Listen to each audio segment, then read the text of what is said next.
This program contains content that may not be suitable for viewers under the age of 18. Viewer discretion is advised.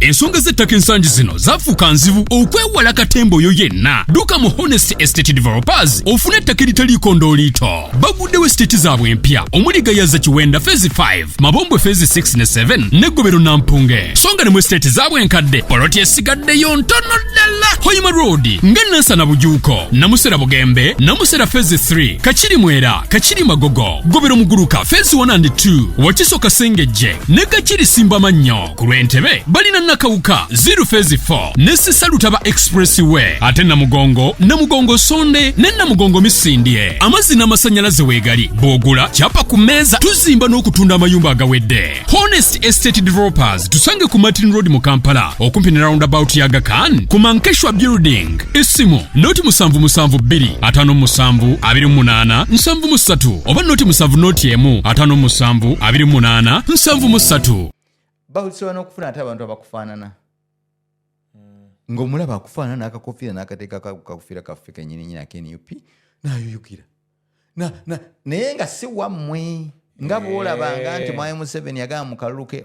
mu lutalo lwe Luweero bo bennyini bayambalanga ebyambalo ne bajja ate ne bakola ku bantu ebikolobero ate bo ne bakoma ne bagamba naye nga kino ekituuseewo kibi so neeyo psychological approach nayo weeri oli akuyita eri najja kati Kasuku nakubulirako na wano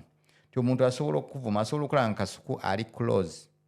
to okulaba ekituufu n'okwogera amazima ali close okulaba ebizibu bya gavumenti eno naga ne Kasuku tumukoze tutya n'asetingayo abaana babiri nga layikanga abanuupu ne bakuvuma kuva ku makya paka lwaggulu nuga naye abanuupu lwaki banvuma bwe bati neweekyawa noddayo n'okola ekikyamu so ye kyaba ayagala agamba Kasuku mufo ky'okukola bw'ati wakiri katumuvume wakiri akyawe bali kivula nga abantu osanga abantu fe nuupu twandijagade naye abantu bavuma muntu nakuvuma munnanga abantu abakuvuma baba intentional tebaba nuupu yaba intentional nga mission ye gwe tulina abaana kati nkankuwa example tulina abaana baffe bola abali naffe nga kakati bakolera NRM ba bloggers bani kwekimanyi baali ewaffe ngera bali ku payroll ya musajja wabula ekiseera kyatuuka butuusi nga balina okuvaayo so nabo era bangi abasobola okubeera n'embeera bwetu kati ate assurance olaba kati nga bw'ogireese wano assurance abantu bangi bali eyo nade njogera ne Katamba Katsi nemunga Katsi I've been in a situation nga gy'olimu before naye nange nina omwami ali eyo UK yali ŋŋambeeramu nga tutambula ffenna naŋŋamba ky'oyogedde nanga nti Kasuku si buli gw'olaba akujjira kweza ensonga kubanga yambuuza nti kati soko ekikuvumya kiki soko kitubuulire ffenna tugezaako kinavigatinga kuba nayagala nnyo okugamba nti oba navumye principal waabwe nga simanyi oba nina omuntu gwe navumye gamba oba navumye principal waffe oba navumye principal waffe nga simanyi oba otegeera so omanyi oluusi most times abantu balina ekintu kye batamanya. I always tell people sometimes it's just a simple phone call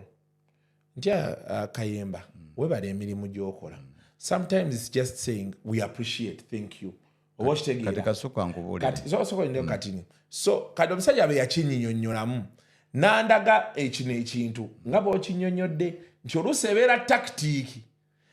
bali baagala Kasuku n'engeri gye balina omuyitamu kiipule kumulaga nti bano bamukuba kati bano bamukuba n'avaayo n'akutuukirira kati ate mu kuvaayo gwe toddiza oli kuba omulabanga kiyenje kati n'oyagala ate okube principal kati kyekyatuuse ku Katamba era ye Katamba aga nti abaana booli be bakola ki be bavuma naye bw'omubuuza nti bukakafu ki bw'oyina oba oli bw'otuukira oga nti nina ebyama by'oli kitegeeza nti osobola omukubira essimu ne mwogera oba olina ekizibu kati wamukubiddeko olaba Obwakabaka embeera yaliwo emabegako ng'abaana batadde nnyo pressure ku Katikkiro bw'otunulira abaana abamu baali planted basobole okulaga nti Buganda tekwatagana na Nuupu Buganda tekwatagana Kyagulanyi Omuganda basobole okulaga nti ekizibu kyaffe ekya Nuupu si Museveni wabula Buganda bo nga babaagala okikuba Buganda esobole okuggwamu amaanyi ku kuwagira their own.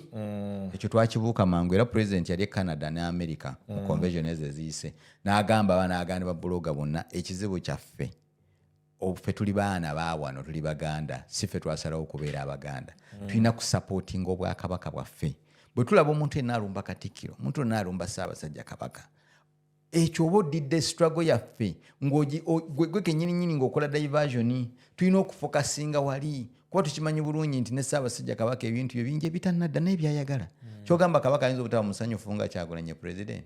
Your home is more than just a space. It's a reflection of your style, your comfort, and your dreams. At Layout Interiors, we bring those dreams to life, crafting breathtaking interiors with the perfect balance of beauty and functionality. From indoor elegance to outdoor charm, we provide premium furniture pieces tailored to your taste. And because detail matters, our Deco collection features exquisite artwork, vases, plants, lighting, and storage solutions to complete your perfect space. Plus, with our exclusive fiber ports, we ensure lasting quality and timeless designs for modern living. Transform your home with Layout Interiors, the interiors of tomorrow. Visit us today at Bukoto Kira Road, next to Lighting City, opposite TMT. Call us now or visit our showroom to explore endless possibilities.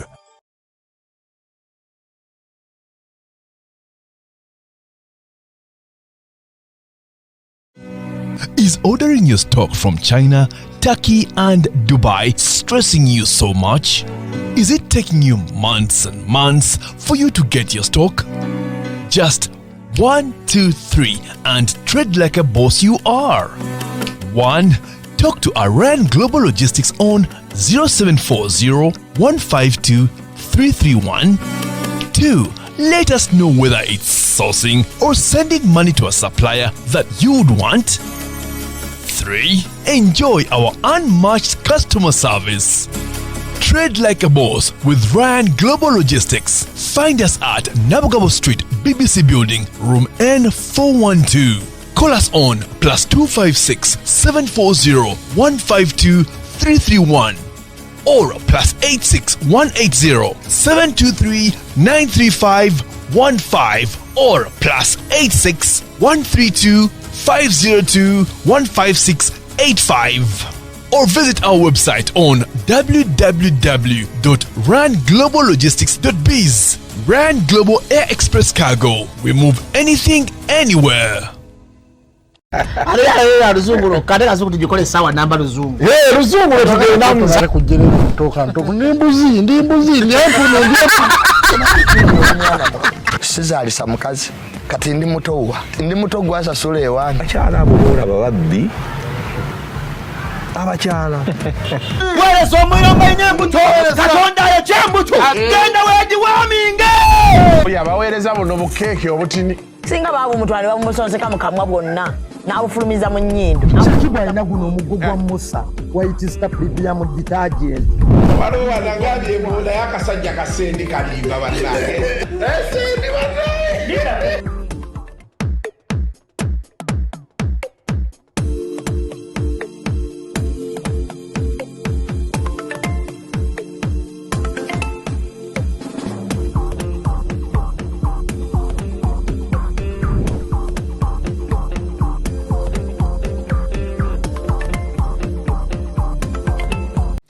Welcome to yet another edition of Kasuku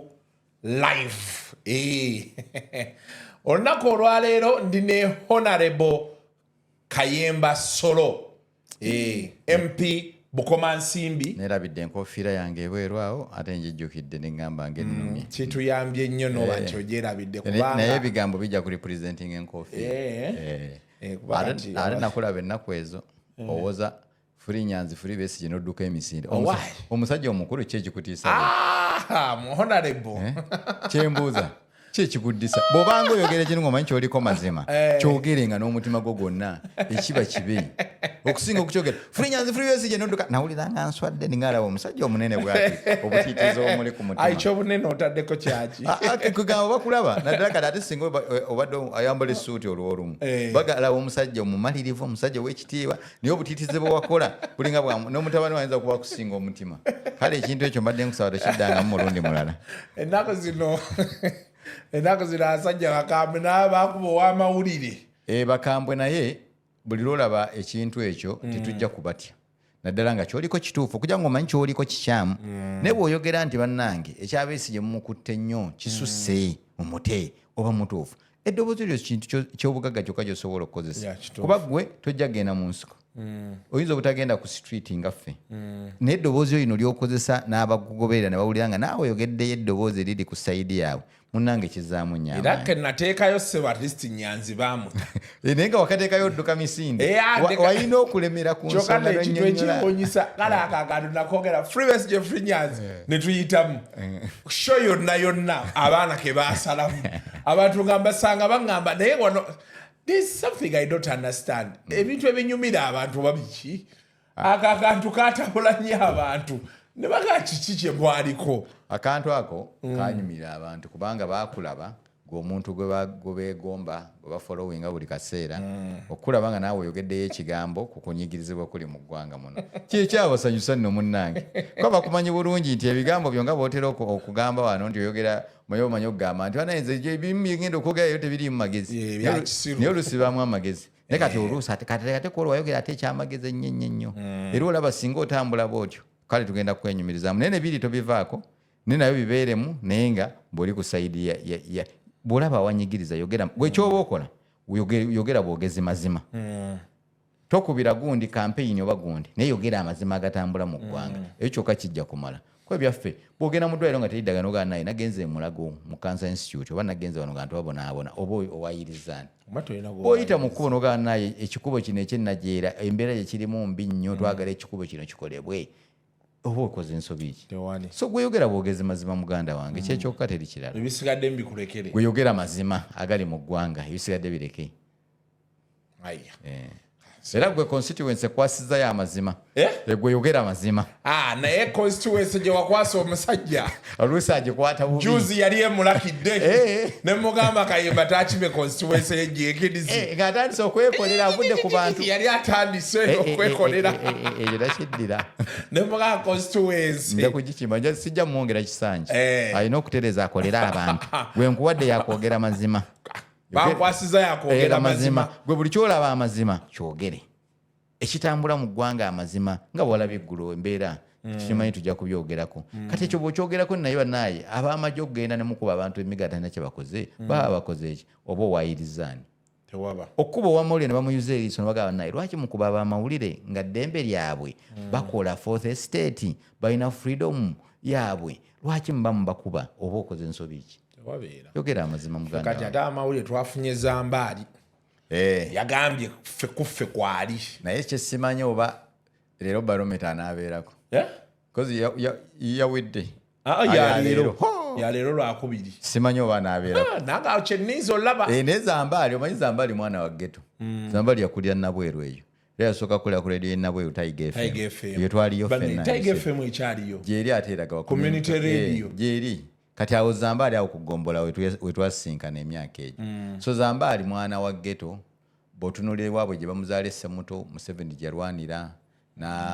n'abantu baafa amalaalo gye gali so kyayogera kyavudde ku mutima anti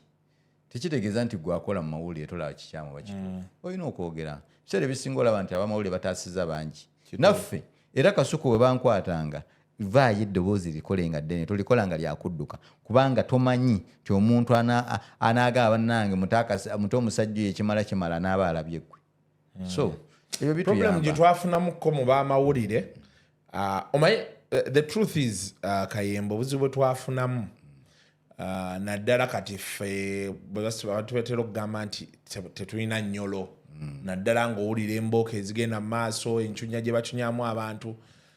ebeeremu for example bw'obeera mu byobufuzi nolaba omuntu nga buli kimu akikoze eddoboozi lyalitaddeyo nola abantu nga bamwasamira era oyo okitegeera kati waliwo omuntu wootuukaawo nogwamu amaanyi oba okitegeera bwobanga ngaoli ku mazima ne bwogasigala nk'obwomu kyo tekikweraliikirizanga anti kati olaba kati honorable I'm going to be honest with you nze respect gye nsinga okuwa aba opposition nti si bangi in terms of representation numbers naye boogerera ate abantu bangi okitegeera twogerera n'abeNRM bennyini nze nalwe nali njogera ku masanyalaze ge waffe waliwo looni yajja mu 2022 mbu y'amasanyalaze bukoma nsimbi nga yemu ku beneficiary looni nejjibwayo netandika n'okusasulwa amagoba naye nga tenakola kintu kyonna nezija mu parliament njogera wano nga tulida mu kamera eno minisita wa finance gwe bayita Musaasizi nangamba weebale nnyo kutwogerera weebale nnyo nga neebaza era bwe namala okyogera n'omubaka w'NRM omulala Najjuma Saara naye n'asituka n'ayogera ne Mwijju kye n'asituka ne bonna ne banneebaza nga weebale nnyo okutwogerera kitegeeza bye tulaba bibalaba naye olwoka bo balinga gye bayita comfortable place bali mu kintu nga balina okudifendinga n'ekitategeerekeka bo ne basigalayo naye n'omukyalo eyo mu kyalo ng'agamba ebyobufuzi tebimukwatako ebyo tebinkwatako nze sikuwa migo gyabwerere sikola ki Museveni yalimanya omukyalo mutabani we n'alwala yali mukulu mutabani we yali myaka nga 5 bambi n'anywa omwenge nozo ne gumwonoona organs n'agenda mu ddwaliro nga yeetaaga emergency attendance yamala essaawa 5 omwana we obulamu ne bugenda nga bufa bwe yavaayo kati yasinga okuba activist kuba yamanya ne woba obirimu ne woba tobirimu system embi ekukosa n'ofa so naye nza nti omulanga gwe njagala okukubira abantu kuli beeguti nti of course buli omu ekinyiga Kasuku kigenda kunyiga Kayemba sooner or later naye kyetwagala tukkirize nti wabaayo omuntu avuddeyo ye nakkiriza ayogere muleme kumumala neyo takitiki okumumalamu amaanyi nayo takitiki bano abantu betwogera ebikyamu bye bakola kati nze nja kuwa specific gavumenti eno y'NRM ebintu byekola ebikyamu kyekola naye creatingayoko ku magye tunula programu zetukola oluusi kubaaka omuntu ng'omu oba babiri najja n'akola comment singa 3 oyo Kayemba yakola bwati gwe Kayemba oli ku musala gwa parliament gwe Kayemba oli bwoti ne bwoti oba obalaba naye ng'ali ogwo kati nabo babaayabo tebakumalamu maanyi ekyokubiri basobola n'okufuna ate abantu abakufaanana ng'omulaba akufaanana akakofiira n'akateeka kakufiira kaffe kennyininyini akenup n'ayuyukira naye nga si wammwe nga bwolabanga nti Mwai Museveni yagamba mu kaluluke mu lutalo lwe Luweero bo bennyininyini bayambalanga ebyambalo ne bajja ate ne bakola ku bantu ebikolobero ate bo ne bakoma ne bagamba naye nga kino ekituuseewo kibi so neeyo psychological approach nayo weeri oli akuyita eri najja kati Kasuku nakubulirako na wano ti omuntu asobola okuvuma asobola okulaba nga Kasuku ali close to okulaba ekituufu n'okwogera amazima ali close okulaba ebizibu bya gavumenti eno naga ne Kasuku tumukoze tutya n'asetingayo abaana babiri nga balayikanga abanuupu ne bakuvuma kuva ku makya paka lwaggulu nuga naye abanuupu lwaki banvuma bwe bati neweekyawa noddayo n'okola ekikyamu so ye kyaba ayagala agamba Kasuku mufo ky'okukola bwati wakiri katumuvume wakiri akyawe bali kivula nga abantu osanga abantu ffe nuupu twandijagade naye abantu bavuma muntu nakuvuma munnanga abantu aba bakuvuma baba intention tebaba nuupu yaba intention nga mission ye gwe tulina abaana kati nkankuwa example tulina abaana baffe bola abali naffe nga kakati bakolera NRM ba bloggers bani kwekimanyi baali ewaffe ngera bali ku payroll ya musajja wabula ekisa kyatuuka butuusi nga balina okuvaayo so naabo era bangi abasobola okubeera n'embeera bwetu kati ate assurance olaba kati nga bwogireese wano assurance abantu bangi bali eyo nadde njogera ne Katamba Katsi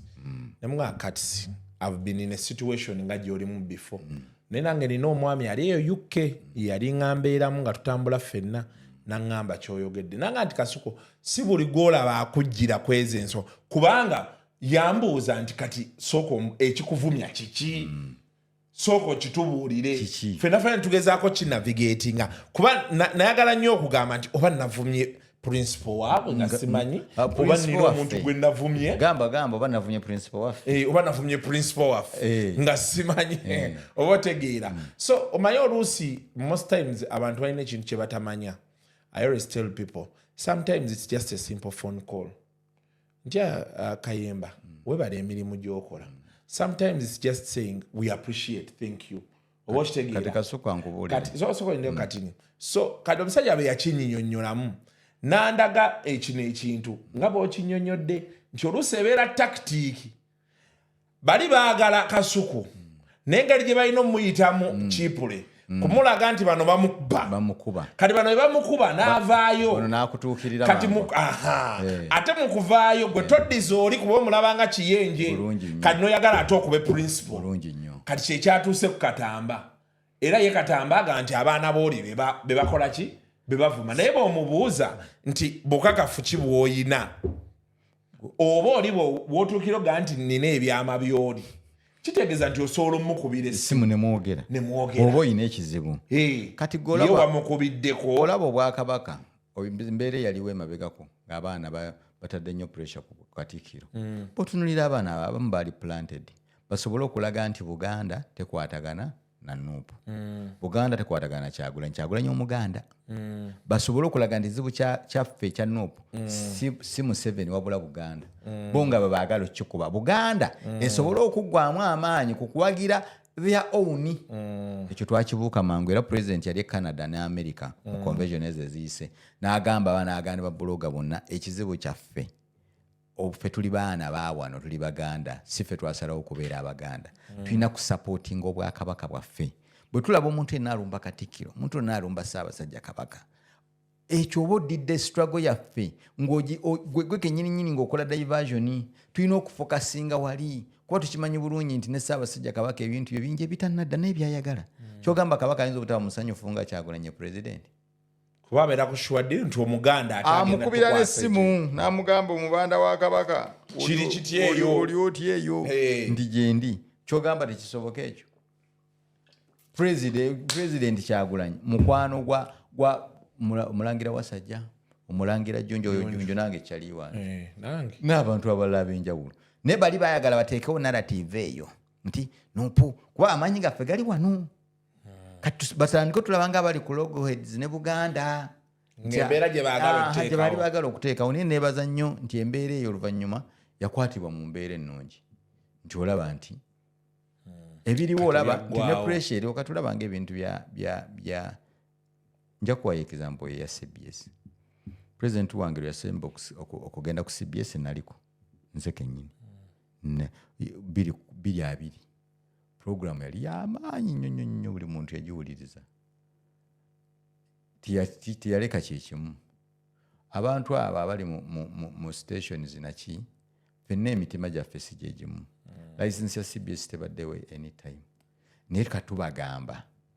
tubagamba nti nze ntugezaako okwogerezeganya okulabika nti gavumenti bateeka nnyo ku bunkenke kugaana kukyaza abantu baabwe kuba gavumenti esobola kukyaya abantu nze nkyalayo nze ndi wa mukisa nti nkyalayo netwagaana abakulembeze baffe nabo bongere okukola ki lasya Bobby teyagendayo teyagendayo naye ekyo tujja kiyisa mu njogerezeganya ez'enjawulo tulabe nti but there's something I don't understand how is he able to go to BBS and not come to CBS? Is there something nene ku BBS aludde but again CBS bagiggalako ojjukira mu biseera by'e Kayunga kati bo waliwo bakanda bafa bakyali mu katembo n'okutya they need to be given confidence kubanga abawagizi ba president wange Kyagulanyi abawagizi ba Nuupu bawuliza CBS nze waffe Bukoma Nsimbi radio esinga amaanyi ne mu Buganda ebitundu ebya Buganda n'ebitundu ebirala so egobererwa nnyo but that issue you can also understand manyi buli kaseera nga tonolowooza lwaki Kasukwanvu nsooka olowooze lwaki anvuma bw'omanya lwaki akuma omusobola okutuuka ku kkaanya. Okay. Now there are 2 issues esookera ddala lwetwalinga abanaasemba okukola wano naye nayogera naawe waliwo ebyali mu mawulire Sayima akutte wansi ne waggulu Simon omunene w'omu kibuga okaaye tuvuga nti akakkana naye Katonda muno mwataliira amandaazi musajja omanyi Katonda era ekyo kyeyakola yagambamu nze ne president nayogedde naye Bobi Wine yaŋŋambye naye yakowakowadde omusajja beesanga ku kivulu kyepasi avaawo yakaleeta omusajja neyefuula njogera isagala jogerako nnyo naye ekisooka nsooka nentegeeza muganda wange amanye bw'alina okukwatanga ensonga buli lwawuliranga awuliranga abalina kye batakkanyiza na muntu aleme kukozesa blackmail aleme kukozesa defamation na buli kyayagala okulabika nti ayonoona omuntu oyo omuntu gwayonoona kati nja kuwa example ezo ndudde mu field ebbanga ddene tebantwalanga ku poliisi n'omusango gwe nakoze oba omuyimbi n'adayina okuyimba wali kuba oyagala omuyimbi akukyanja kubula ku valentine age yamwogeza ebigambo ebyo natalina bwe yayimba era omulaba mushiya lutayi nga mwali yeyagala alya muziki adigira muziki olunaku oyaluwaayo ye n'omwagalwawe kakati ate nze teyampaako ku ssente simanyi babuloka kibeere yayitamu nze nabagambirawo straight the one nti ati senza butasobola kuperforming enaga akayimba tayagala nfune ssente muyimbi wa mutima mubi naye ekirungi afuna abayimbi abalala simanyi bazo ssente yazifuna kakati nakozesa ebigambo ebitaali birungi nakozesa ki nafuna amasimu okuva ne ku station gyakolera abakulu kubanga tumanyiganye n'abantu omanyi naliko kooki wa Bukedde TV eyo ey'omupiira naliko kooki waliwo omwana awo Nnyombi Aruna ye yeeteeba ne bangoba ku mulimu akalimu kange nalina kooki nga mwanyinaze Becky Nakimere ye manager wa ttiimu awo nyingizaamu waliwo kakyali kange kayizaaka kaŋŋamba omupiira gwe mmanyi muzibu naye nkawa kayite mu 7 yasonga omuntu bw'ati ate omuntu ne yeetooloola n'agenda najja n'amuggyako omupiira nga Isaac ayitira ddala wansi eyo todda ate yaddako ye Nnyombi era nangoza Nnyombi lwaki wangu yakkalimu Nnyombi yali baaka ye yeeteeba ne mugamba kati ttiimu yammwe njirese abaana mubasambi munkubye ennyumba kambalekere ttiimu yammwe so abantu abamu mbamanyi sijaga tukuze ffenna mutukuze ffenna abatukoze ffenna business so nabo bali very worried about that issue kyovolanga ekintu kye tekyakwata nga ye bwe yali akisuubira concerned people bankubira nga ne kayimba gwe tumanyi nga si ono gwakozerako okukola ki okunnyonnyolera but I think he should know how to handle frustrations ajja kufuna ebizibu bingi nnyo mu nsi oluusi luba na lulimi nali njagala okutekinga step esingako mwe kennyini ne muŋŋamu ensonga eno gireke but nefyu ate naafunayo ekintu ekyalaga nti byeyayogera yali alimba mu mbeera yonna gye kyajjamu so I appreciate mu mbeera yonna gye kyajjamu but mwagala nga muganda wange era naye just njagala kwogeramuko naye olunaku lumu I get how to handle frustrations ebizibu akyafuna bingi n'okusingako ebyo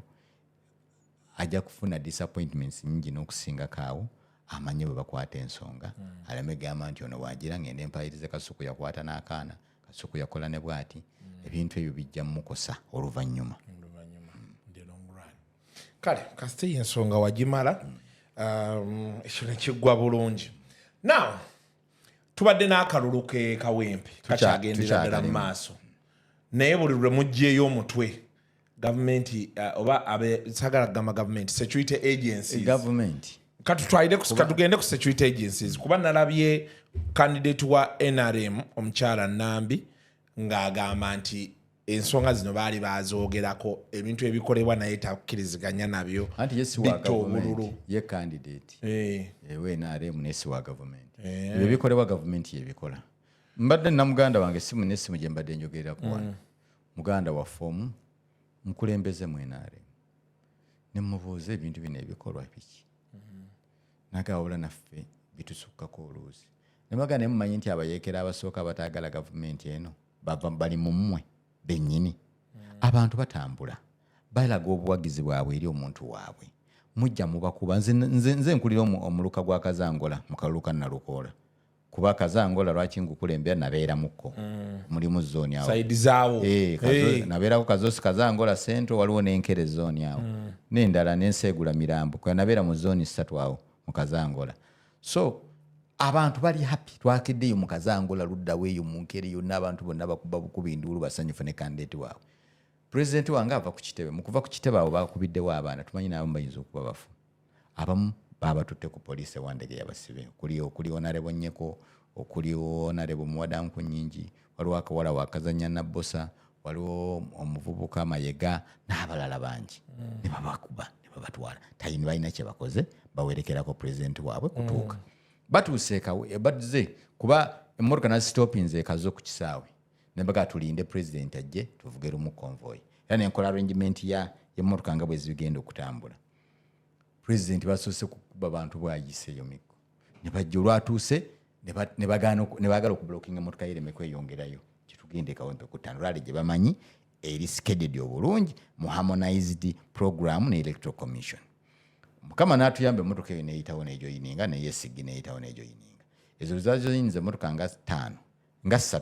ne bablocking emmotoka ezaali eziddako zino ne zitambula naye nga zitambula bagenda bakuba abantu emiggo emiyitirivu kati bano abasigadde wano ne batandika obbakwata nenva ku mmotoka gye nabadde kuba nadde ndowooza nabadde ne ku mmotoka ya secretary general nenvayo nenkomawo wano nintandika okuyumba actually nange bangudde nga baagala kunyingiza drone abayaayi waliwo kuba nze ndi waawo abayaayi awo ekaze ku kisaawe ne baleekaana obuyaayi kati bwe bampise nnyo onalebo kati abayaayi ne banta buti era engoye ze nabaddemu eggulo bwozitunyadde zikyafaananika nembagamba muve ku baana olutalo nga lwakulemesa baana kibuuko nenyuuka batute drone ngezi awo ekaze wokka abantu b'okwata bakoze eki bw'oba owulira nga akalulu katidde nnyo lwaki okateekawo oba lwaki okeetabamu so byonna bina gavumenti byekola byongera okutanishinga image yayo ndoza go wakyogera nti mutugamba abamawole tutanishinga image ya gavumenti na bino ffe tubikola tunuulira abaana battawa babamenya amagulu nalabe musajja ng'alaga okugulu awo nga bakumenye bakukutudde n'abalala bangi kati okugulu bakukutulidde awo baali bakukutulidde awo nyini si yekka mulimu abaana emisaayi egyayise nkakasa muteeka okuba mulimu abantu abajja okufa nga 5 kakati we gavumenti oza nooposi y'amaanyi abantu tebajagala pulezidenti waffe atambula wagenda mumanyiwo n'olunaku lwalangira n'okulangira langidde ekibakubya abantu n'obbasibya abantu n'obbasa abantu kiki but ffe tugirabanga liraso y'akaluka 2026 kimane njagala okubuuza kuba at some point wano nagambako nga baba Kagundi amaze okufa Segirinya mbaga nti nno kati kyetunaalaba mu kalulu awo ebeera stack pointer bwe kiri. But the intention is what? The intention is to scare people, is to kill people, is to make sure that they can rig in any way. The intention is to intimidate. Never intimidating abagumu nnyo. Kuba ebiseera ebisinga omuntu asobola kati nze nina eggumba limu bakube eŋŋumi toddamu. Naye singa omuntu omu anneekalizaamu nagaaga twekube eŋŋumi singa mukubayo eŋŋumi omu neetamukwata waliwo akuba kizibu. Naye singa mukubayo eŋŋumi emu neetamukwasa bulungi okimanyi amaanyi agenda nagamba n'abala nti oyo Kayembe eggumba lye erimu teririmu maanyi tumusobola. Kakati batandise okuleeta abagundi abajjaati abadde ewala abamilitale babaleeta ne tubamanyiira kati batandise n'okuleeta abajjaati twalabye n'abaana nga nabo bamugamba ssebo tolina gy'otutwala batandise kati si kye bazzaako. Buli lwoleeta ekintu omuntu kyotya n'okisembeza okumpi oyo otwongera mutima mugumu abaana bagenda kutuuka ekiseera kubanga buli muntu tamanyirwa alifa. Waliwo akasajja ka makanika awe kazo ku parking babadde bakayodde era nze nakataasiza nga kalinamu ovulo zaako kasajja katuka kalukaze weweere kulaba vitanga bwetambula simu yako bamaliza bajibbye abajjaati nga bajibbye bagitutte ne bw'oba bikwatako ne batebikwatako omuntu ajja kulozaako ku bino ne bw'oba ogamba nti nze mbimanyi oba sibimanyi ojja kulozaako ku byo. Okufa kasuku we kulituukira ekyennaku nti bazadde bo baafa naye bazadde bo okufa kwabwe tebakwina mukono naawe tebakwina mukono naye kaabejjajjaawo teyakwina mukono ne Katonda akyakitonda nti bw'ati bwagenda obakola ki okubatwala. Okufa Katonda bwe yakutonda bw'ojja okufa bw'oba ojja okufa tewali mbeera ndala. Nze bakadde bange gye bali mu kyalo eyo nengenda ne mbatunuulira bwenti kuba kwegamba obulamu niira mutima gwange neŋŋamba nti kanjagala ekyensaba Katonda nemme basooka nemme kutunula baleme kutunula mu ntaana yange niira balina okugenda ekyo n'okiteeka mu mutima gwo n'okimanya. Nange nagamba mama wange ne mugamba mukadde wange ng'olwo mama wange atidde nnyo manyi mama wange edda yawagiranga NRM ne taata wange bawagiranga era mama wange eriko kansala nga NRM n'agenda ng'embeera naye agenda agiraba paka lwe yaviira ndoza 2016 n'abiteera ddala. Naye yaŋŋamba abasajja bano nga batemu abasajja lwatutula mu meeting abasajja abo nga baali batemu kwa mama wange akuze kati ali myaka 65 plus kakyenduza nkaaga mu mukaaga nkaaga mu musanvu ne mugamba maama wange tulina kutunula butunuzi tetulina kutunula butunuzi tulina okwewaayo abo boolaba bootya singa tunongera obbatya bajja kutuuka ne ku kyalo wano batwale ettaka lyo kubanga tubatya bajja kujja n'emmundu bagigire tulina ettaka eyo esemba bule yiika nga 3 nemeka bajja kujja ku ttaka lyaffe bazimbeko batambule bagende. It's us, you and me n'abalala batwetoolodde okulaga nti tukoye abasajja abo. Kakati ebyo naye bakola okututiisatiisa bitwongera mitima migumu. Omuntu gwe basibye teyenkana. Nakyali wange Enoka nabadde naye Enoka ekabu namugaye emperekeraako yali talaba nkoko migo yagirabye emigo ne gimuloza nako. Enoka nangamba bulaga kati ate kati vitangira bidde ddala ne leero ayagala kuddayo mu campaign. Kati ate omutima gwakoze eki gwagumye. Kati noye naye bakola bitwongera na mutima nakwekyawa kubanga bali bitukola paka ddi. Kasuku tulabeko ku bakulembeze ab'amaanyi nno mu nsi muno. Gwe Gaddafi tewamulaba. Gaddafi yajjanga n'agamba ngenda kusulaawo n'afuna tenti ye n'awamba n'SFC n'agijjako emmundu zaayo. Gaddafi n'atekinga over security yawe. SFC basobola ogijjako emmundu zaayo. Ne video simanyi oba zi WBS zirina. Kwa WBS tekyaliwo naye waliwo omwami Kasozi ayinza okuba batereka akayivooyo nga beesindika ne babajjako emmundu ne batekinga over nga ayina abakyala banyirawe bati basirikale be bali luddawa.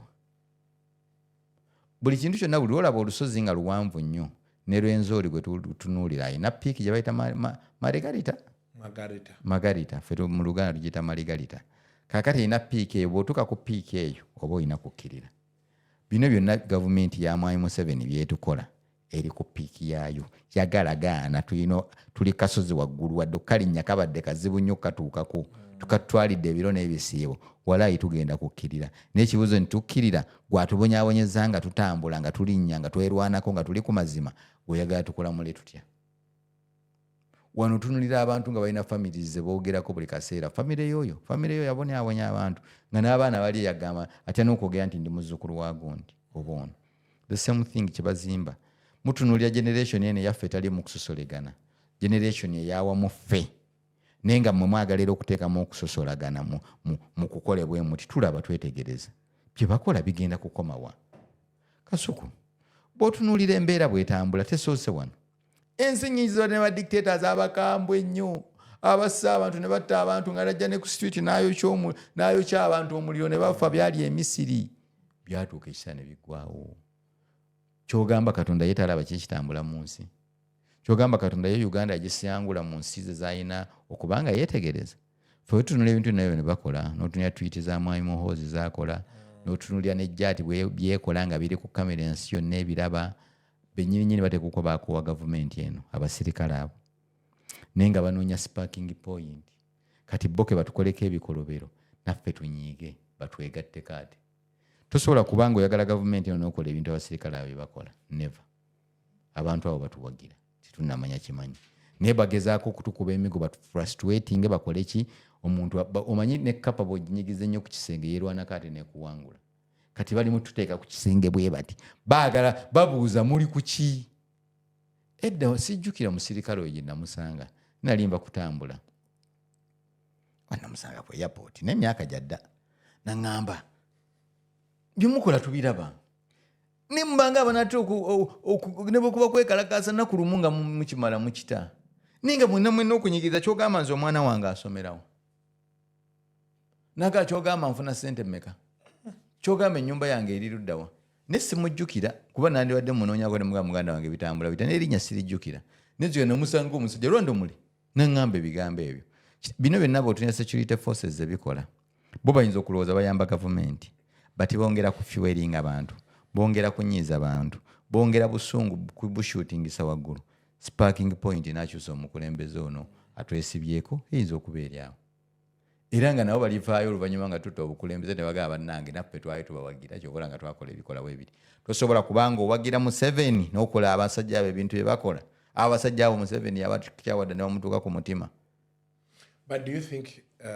do you think the president is aware of what is happening? Ayinza okuba naye abiraba bimaze okuba abimanyi naye yabitwala in his defense. yalowooza bamudefending era bayinza okuba bamugambo omanyi lwaki twakubya abantu ekawempe badde bateekateeka bava ku kawempe ku kisaawe bamakinge bajje ku state house ensonga lwaki twabakubye yabiraba bwati kuba musajja mukadde ebintu yalowooza kubeera ku buyinza talowooza bintu birala kati kasuku nga bw'orizoninga nonga naye ekintu kino kibeera kitanotunula okirabe mu ngeri endala ye si bwakiraba ate yagamba abaana bange bakoze omulimu era ajja kubeebaza tujjukira babakwa pulezidenti wange Arua yabagamba nti bampanishinze bulungi yabeebaza ssebo okufumba kutuwa essanyu akaseera akasinga okunyumira buli mufumbi keeko okulonda ebirungo ffe wano ku Fresh Spices tukuleetedde ebirungo byonna bye weetaaga okuwoomesa emmere okuva ku tea masala, pilau masala, chicken, beef masala, mixed spices, cumin, cinnamon, cloves, garlic omuse, paprika, akashenda hot pepper n'ebirungo ebirala bingi tusange mu maduuka ne supermarket mu ggwanga lyonna tukyalire ku dduuka lyaffe mu Kikuubo ku Discover Plaza ekisenge B0 oba kuba essimu noti 779 noti 4 oba noti 75 noti 74 noti 292 tusuubuza n'okutunda ku retail. Fresh Spices, meals got tastier. nakabampanishinze bulungi tough times. nze nkubuulira amazima ebintu ebyo bakola olaba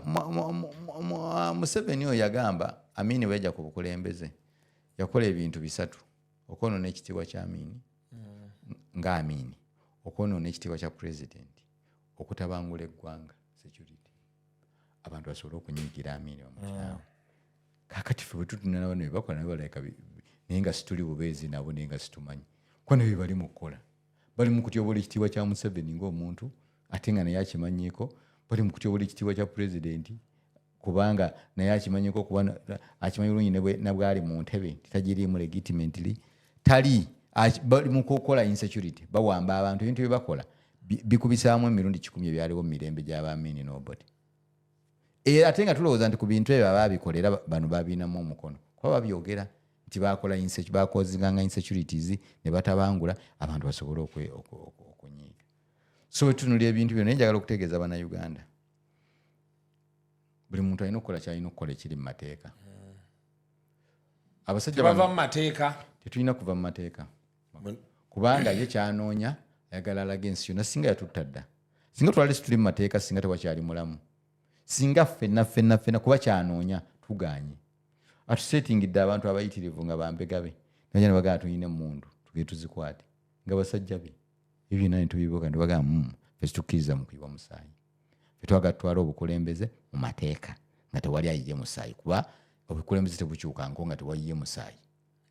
wano ffe situwagala tukuyiwa musaayi nga basajja be nebadde ne bamugamba nti abasajja baganye awo akakodyo kweyagala obbasuulamu byonna we bigaana kwe mugende mubakuba emiggo nga tamanyi tina okukuba emiggo kyongera okwonoona okulaga ekifaananyi kya Uganda ekibi mu nsi yonna abantu nalabye okwekalakaasa Canada naye mukwano gwange Doreen Kajumba nga Canada ekutta omuliro eti Abangereza beekalakaasa America beekalakaasa kyokka si kyokka abantu abo okwekalakaasa kwawe ku making a statement so olw'ensonga gavumenti zaabwe zo zikufunamu interest kyovula nga obwavu bungi nnyo sente z'abantu badde ofuna kati sizofuna mu bulango NGO zonna zigenda zipulinga out USAID shwi UKAID nayo bangayi nayo yapulinze out wano kati ogenda kulengera ne Sweden zidachi zide abadani Denmark abo European Union nga nayo yapulinga out kubanga teri muntu ayagala kuwa sente nga jaziteeka bazikozesa kutulugunya bantu ebyo nawe binaagira Museveni kyatufugisa sente na mundu sente wezimuggwako emundu anaabasasuza ky'abantu ababazikozesa so ebintu byonna bo babirabanga ebyokusaaga naye ffe tumanyi bikakinga attention y'abakulembeze bangi n'abantu bangi so ojja kulaba nga tumenya mu jjenje ekkalu kana akolo ke tugendamu twakayise protest vote aka 2024 nalukola kitaddeko protest vote tumanyi byonna bye bagenda okukola batwagala okubalaga nti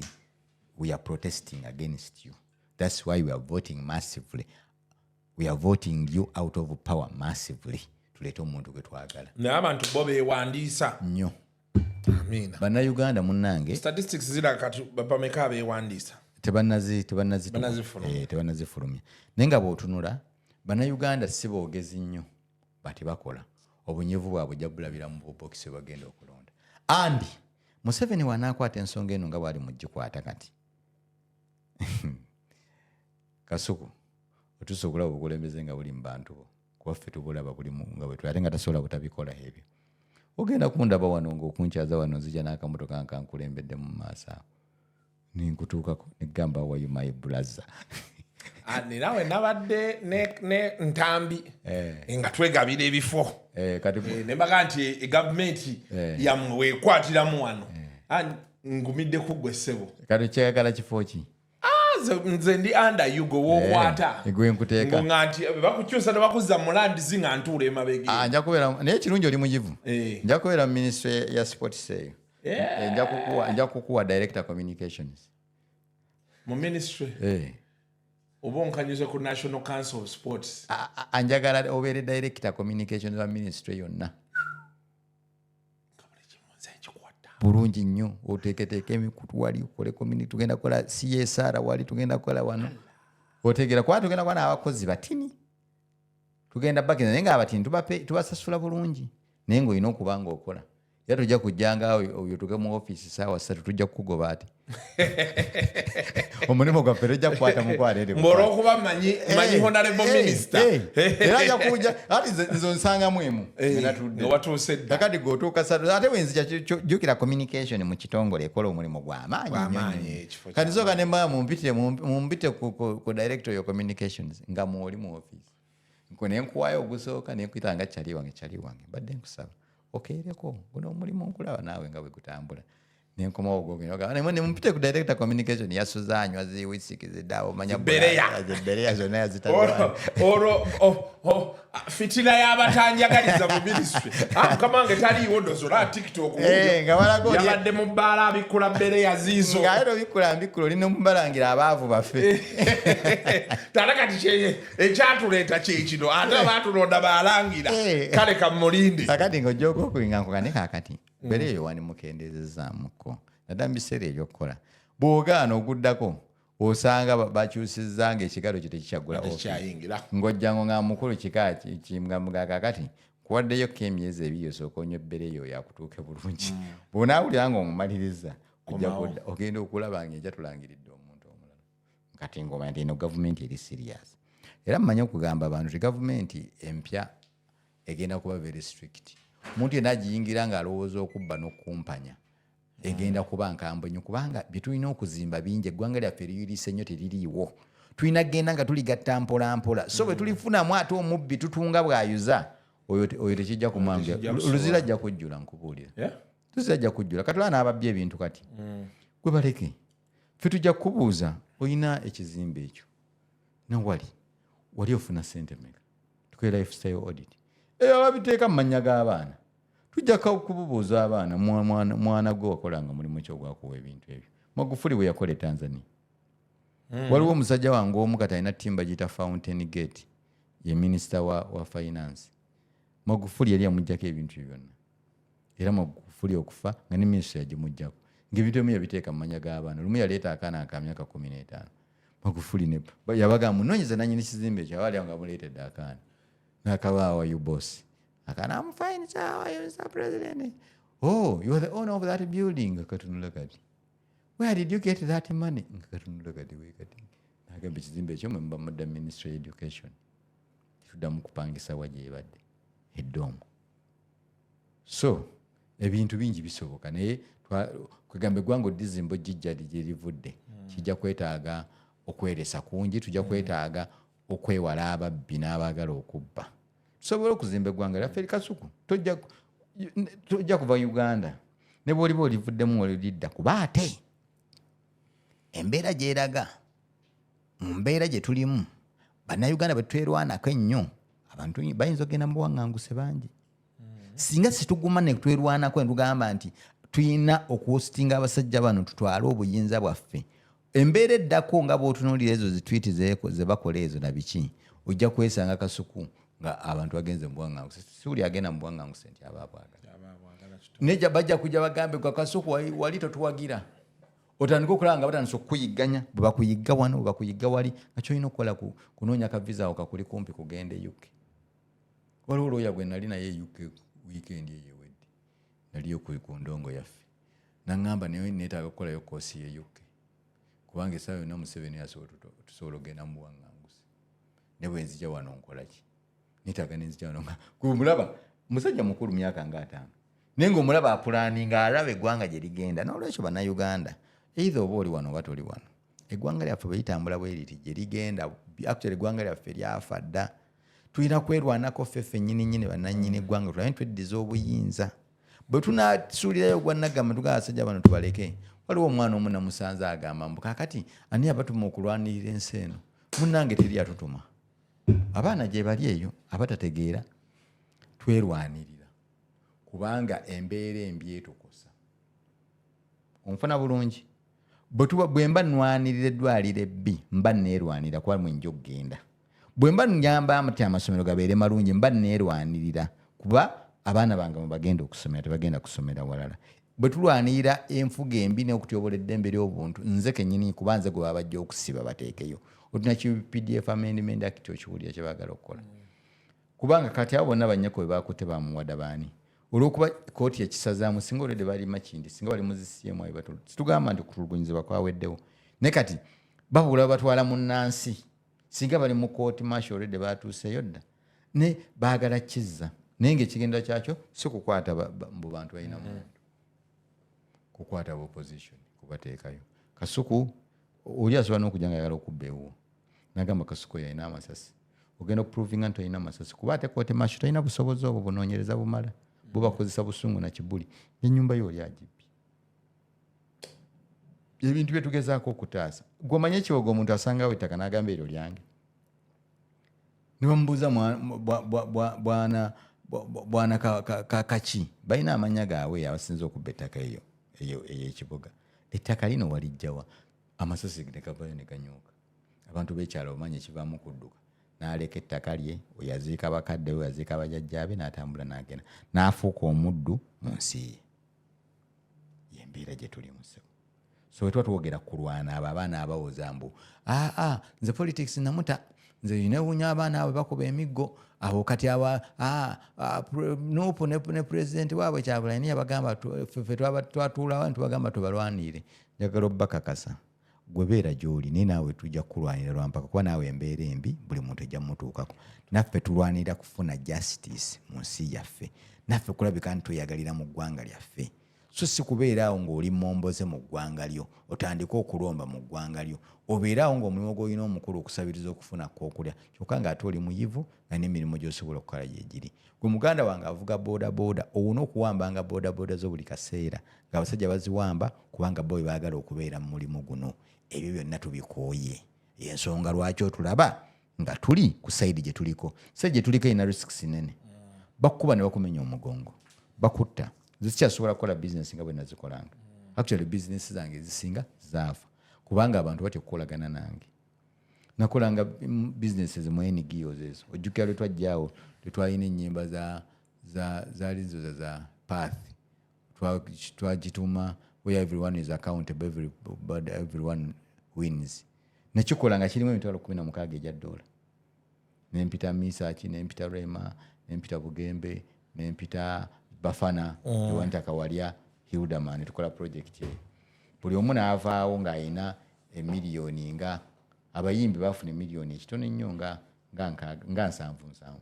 buli omu n'aziteeka mu nsawo abampanga emirimu egyo tebasobola kumpita baali bamanyi ndi mulungi mu kukola concepts nsobola okuorganizinga nsobola okumanaginga then kannolonga n'ebirala bye twakolanga so it's a risk nolaba tugumira risiki kubanga lwaki mbeera comfortable leero ng'abaneetolodde tebali comfortable ng'ate nange siina garanti obulamu bwange bwe bunaabeera kyovula nga nkwebaza Kasuka okunkyaza nawe litaffa lyoteeka ku ggwanga lino ninzija abantu bawulirizeeko ku ndowooza endala ey'enjawulo osanga olunaku luli nga tukyusizza obuyinza ffenna tulyenyumiriza mu kintu kino nga buli muntu yakola loolo ye tugaba buli muntu kola loolo yo play your part gwe bwoba kyosobola kwogera kozesa Facebook kozesa Twitter kozesa TikTok kola gwe kozesa eyo bwoba owulira nga gwe omulimu ogwo nze sobola kubyogera naye kankyaza basobola okubyogera ku platform eno gwe kola ekyo naye bate oteeko kiri ate balwanisa ayogera oli bawakyayogera tokyagala gwe sigala ku kikyo bulungi nnyo gwe wuliriza kuba buli lwe batandika kati abantu bangi basanga ze kati naye anti bwe nayogera kati ne bagamba be bati ngate goal mwenna gye mugoba yechi no tulina okuba strong buntu bwoba olina kyogoba olaba nga osamba omupiira mu kisaawe nze ndi musambi wa mupiira bwoba oyagala okuteeba goal don't defend focus on the goal oline bwakuba amagulu gwe tojja maaso ku mupiira paka ng'oteebye kwaba onaayimirira olya kubya ate osooka olwanagana ne togenda kuteeba goal so ebyo n'obisuubira we are not moving in a good environment antuli mu biseera birala si bya bulijjo tuli mu mbeera za njawulo gwe sigala ng'otambula genda oteebe goal bajja kutuvuma bajja kwogera ebigambo bitumalamu amaanyi bajja kutuweebuula bajja kutuukana ku families zaffe nazo bazikwatemu baziweebuule tusigale bajja natutega abantu wewaka we tubeera bakutega omuntu just to frustrate you okukola ebintu byonna ebyenjawulo era wentegeereza abantu bonna naddala abali mu struggle mwewala ebikolwa ebisobola okuweebuula kubaffe tuli nkoko njeru ne babuba bwenzi buleke saa yonna bakozesa kaadi eyo bulungi nnyo oli n'akwata nuudi zo buli oyogerako n'azikumulisaako nagamba wakati tuziteekeyo enkya bannange simanyi tukoze nokola oti nosirika tube beegendereza mu bikolwa byonna tobba bantu tofeera bantu ffe banoonyeza emisango gye batukwatira gye babuze kubanga situyina bikolobero bye tukoze nze mba kubanga waliyo n'omuntu amanja ne badde amanja miliyoni 10 oba 5 singa bankwata dda ne bansa bakubanga n'omuntu gwe nabbako ekintu kye singa bankwata dda ne banoonya ne bakuva kuba kusanga nabeeranga nnyo ku Sheraton awo abesefu singa bakusanga ne bagamba twagala kukwata nitubuliddwa ensonga wali mu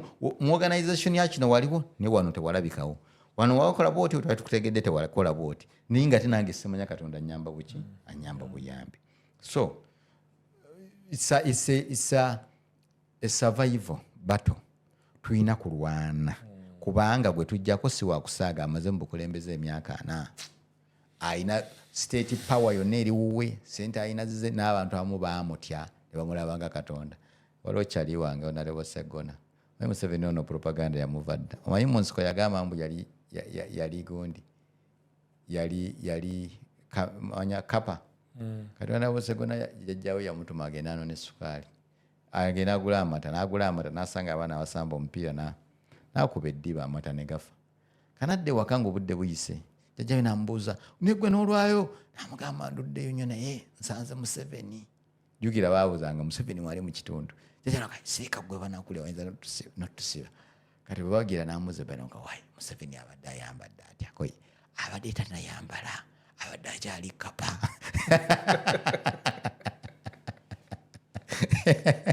emboko katazibutte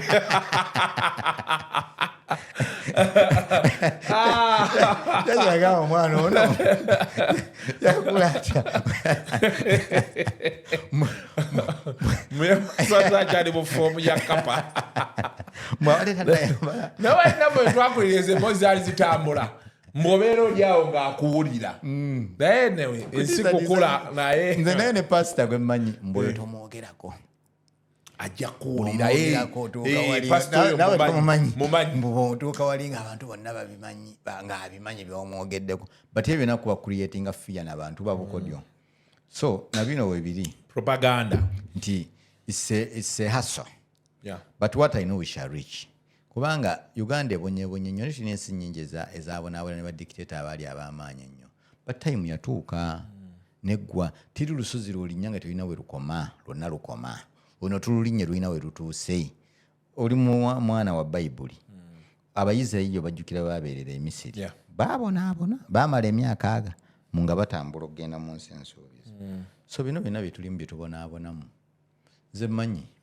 time yabyo yaweddeyo bino byonna ebikolwa ebiraga tebiraga future tebiraga wajja biraga just have to be strong we just have to be determined tulina okukola ebintu byonna bye tulina okukola mu mateeka tulabe ntusobola okwenunula tutwale obukulembeze tetukirina kulekera Museveni muntu yenna era nze nalabagaye kakati okulonda ite tukwesonyiwa bannange kuba ebigenda okukubaamu byebyo singa tewabaddeyo okulonda kwekawempe swandaye bantu abo nga beeyisa bwe batyo tulina okukubaamu twongere omu exposinga n'okulaga ebintu bye bayakola sparking point emukyuse eyinza okuba ng'eryawo kale tweyanziza nnyo honarebo oze ensonga zeezo ziwulidde tweyanziza nnyo tweyanzeege poza omugamba people power our power. People power. Njagala okidemu namanyi. People power. Our power. NUP. Ngodamu everywhere yourself. NUP. Everywhere. Akati kwe nawe gamba NUP. Anti kati goyogera everywhere zinenziramu NUP. Everywhere. NUP. Nkulabe ekintu okiyija kiyingira mpolampola. Constituency gye kwasiza y'amazima. Ngabe ninda echa director. Communications nga tututa obukulembeze. Ezo mugabo gwange ngutegedde we guni. Naye ng'ogukoleredde saga tutuke wakati awo olina okusigana ng'otambula bwoti. Njagala obeere determined. Tokkirizibwa kutiisibwa. Olina following nyingi. Olina abantu bangi. Manyi ofuna businesses mu bantu ab'enjawulo. Sayidi eno ne sayidi eno. But yogera amazima. Buli muntu amazima agalaba. Okwogera amazima tekitegeeza nti owagira NUP. Oba owagira FDC oba owagira NRM. Naye amazima gaba amazima abantu bawulireko nga ebintu ebibakosa obijjeeyo obyogedde babiwulira. Kijja kunkola bulungi. Nze gw'otambuza n'enzija olugendo luno. Ndiwulira essanyu mu mutima gwange. Omanyi nade njogera ne Kazibe Kapu ne mugani wayigwe nga togenda ngo ku studio eri nanga musajja namugamba saagala ate amaleko mirembe nze yo jantwala sipanyiyo manyi kujje bayi eno tamanyi Kazibe Kapu manyi kujje bayi naye kati nzo manyi mbeera nga Kazibe gy'abeera nze mbeera buziga gye nsala emisinde n'enzija wano naye nzija n'essuubi n'essanyu kubanga abantu babagenda kuwulira ku bubaka bwe tugenda okwogerako sebo weebale nnyo muganda wange weebalire ddala n'omulundi oguddako mbadde ndudde nno mbadde ndi mwezi plus era ne ngamba abajjati bakutiisa toyina tukyazi wampeereza message mu abajjati bakukwata sinafuna simu yaabwe kati tukole ate ne bonaagifuna eno channel yiyo naye olina kyoyogedde keyword tuwogere amazima mu ddwaliro watabaayo ddagala tukyogere ekkubo lye najjira bwe liba bigambe ekkubo bbi bwe batulugunya abantu ne bakwata Nyanzi ne bakwata abaana bonna be bakutte buyo Besigye gyali kyogere nga tokidduka misinde nti bannange omusajja Besigye akaddiye mukwata waki nga temulina bujulizi mumute Nyanzi mumute Nyeko mumute mmekola free Besigye free Nyanzi akikola ku saizi yo wakola ekikolo ekyobutiitiize nnyo lwakubeera wasinga bangi abatayogera yadde wayogera n'odduka the voice was low but it was hard bulungi at least Nyanzi n'avaayo kati wano mpisewo free Besigye naye free all political prisoners kwaba amachete gye bali babonaabona baganye n'okulya emmere ne musajja wange gundi ono yatambuzanga engatto Madubala nagende okulaba abaana ab'ekitali naye noonaleba omuwanga Kivumbi abaana ne bajja ne tunyumya mukombozi first of all badi determined n'okusinga abali wano nga bagumu naye abaana nga bagabana ekitwagala buli kaseera eddoboozi lyaffe libe nga liyitawo bubiyanga yaddayo mpozi ijali bamusiba bubiyanga yali luzira naye abaana bali waliwo Katoowu Maru oyo w'embaala eyo waliwo omulala omwana w'ekira waliwo omwami omulamu yita Sheriff Kalanzi musajja mukulu bwati n'endowooza abeera mu bitundu bye ndowooza byekyebanda omwo mulimu oyo yasinima kiti n'abaana abalala nga baga mulimu ofuna omukisa tuwogere nga eddoboozi yaffe wakiriyitewo ffe tuli bamalirivu tetwalina musango gwe twazza naye mubenge eddoboozi yaffe liyita buli muntu bamanye nti tuli mu kkomera ate tuliwo lwa nsonga bwe ziti abaatukwata bajja kututa olunaku lumu so abaana bangi ba Bobby Yang bali eyo babakwata wetwogerera kati bagundi basibe bakireewo eyakireewo baddamu namukwata mbubabba mbwagulevitated limanya robali misango giri Masaka byonna batetenkanya kumala mu bantu maanyi n'ekisinga okunzizaamu nti bw'okwata kireewo ate waddawo abalala 10 ate abamalirivu n'okugenda mu maaso n'omuntu ogwo so eddoboozi ly'abantu abasibe abantu abafudde tulina okubawuliriza ennyo tulina okuboogerako ennyo baleme omusaayi gwabwe gwe baayiwa guleme kufa ttogge so muganda wange ebintu bino tuba tubyogeza obulumi bungi naye ng'ekisinga otutizaamu amaanyi abantu ate abatuwagira abantu abaliyo nga tukkiziganya nabo n'omuli omuntu n'akuzaamu amaanyi nakubira akasimu nagakayemba mwebale bannanga abo batuzaamu amaanyi tujja kulwana tulinza ki UPDF Amendment Act ekyo kirinde ekyo kiyinza tulaba mbwe mwanyi yabadde nkambwe kati ate ekyo kigenda kuba kikambwe ebyo Museveni byatuuza abantu be n'abawaayo kasente n'abagamba ebyongende benga beerabidde nawe ajja kubeera mu position gye tulimu enkeera katugenda kubategeerera eyo luli ku mwanyi bayiwa ab'SFC 2 ku luno bayiwe battalion namba kubanga buli kye bagenda okukola okigenda tukwatako direct tebalina bye batukwatira obukofiira kooti yayisa tebulina musango ovulo tezirina musaka zibanga teziriko logo za UPDF kuba tebalina kyebasobola tukwata gwomanyi naye abantu abo nga banyumye bulungi abasawo balaba abasawo bambala amataawo gwala basanze ku mutalo n'abatunda ennyama ng'abenyama bagamba lwaki mwambala amataawo gaffe kakati ffe lwaki batuyisiba kono tweyanziza nnyo tweyanzike so emboozi betyo bebadde subira oyinamu kyoyigamu kyofunamu naye ekisinga obukulu kyenjagadde that add your voice speak up rise up and speak up bw'olaba ekitagenda bulungi mu ddwaliro bw'otasangayo ddagala abantu nze mbagamba buli kiseera yes Kasukwa alina okwogera kuba yavuddeyo naye naawe yogera bw'ogenda mu ddwaliro n'otasangayo ddagala yogera wakiri yogera n'ababoodabooda banno booli nabo ku stage wakiri yogera n'abakyala obaganti bannaye mu ddwaliro nga teri ddagala embeera nga mbi enguudo bwe ziba embi twogere enguudo bwe twayogera nti mbi ne bawulira era enguudo kati bali mu zikola kati era tugamba nti okutyobola eddembe ly'obuntu bungi okuwamba abantu kungi nako tukwogereko ebikolwa ebyo bikome era tumalize nga tugamba nti Museveni ekiseera kyotufuze kimala nakyo kimala naye yeekube mu mutima naye alabe nga atulugunyiza nnyo bannayuganda naye atuveeko abaffe bamutusibako buzibi nti twafuna kizibu muno nalowooza nti oba bajjajjaffe balina ekintu kye bakola Katonda ye n'atusindikira mwami Museveni ng'ekibi ekisikire omanyi tulina ekibi kye twasikira ku Adamu naye naffe bajjajjaffe bayinza okuba balina kye bakola Katonda n'agaazi sijja kufaayo ngenda basindikira omuntu ajja okuba butulugunya naye sebo Katonda tukutegeeza ekibi kyali ky'abajjajjaffe tusaavinze ekibonerezo kimala tunuulira abaana bo babonaabona kibonerezo bwe kiba nga bajjajjaffe bakunyiiza oba bano abaayokya abajulizi Kabaka Mwanga nga wasalawo otubonereze tutyo tutresa nti tutunuulire kibonerezo tukisaavinze za ensi yo mu ddembe z'ensi yo mu kweyagala abaana bo ffe tukyali bawulize eriggwe Katonda ebizibu by'abajjajjaffe ebibonerezo tubikoze biwedde tuleke tweyagaleko mukulu ng'osirise oba otulo tukuluma mubeere bulungi mweraba. The views expressed on Kasuku Live do not reflect those of the hosts, producers, or management. They are solely of individuals providing them and do not represent or reflect the official policy or position of this YouTube channel.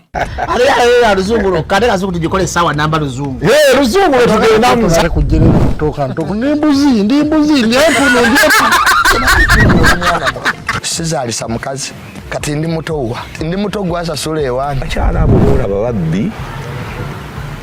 abakyala weereza omuyomba ine embuto Katonda ayokya embuto genda weegiwaaminge yabaweereza buno bukeeke obutini singa baabumutwale babumusonseka mu kamwa bwonna n'abufulumiza mu nnyindo Shakibwa alina guno omuggo gwa Musa wayitista premium detergent waliwo wanangaali ebola y'akasajja kasendi kalimba bannange esendi bannaye